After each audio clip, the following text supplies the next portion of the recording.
Welcome to our Medication Administration course, designed specifically for direct care workers and administrators in adult foster care. In this course, we will define what a medication is and why understanding this is crucial for the safety and well-being of your residents. We'll cover the common side effects of medications and how to respond effectively, ensuring that you can act quickly and confidently in any situation.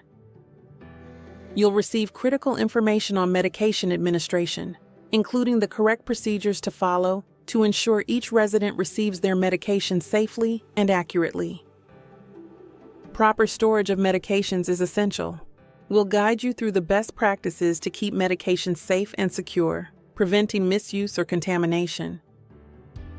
We'll also discuss the importance of proper disposal methods, ensuring that unused or expired medications are handled responsibly to protect both residents and the environment.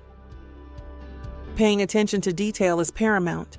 This course is designed to empower you with the knowledge and skills needed to administer medications safely and confidently.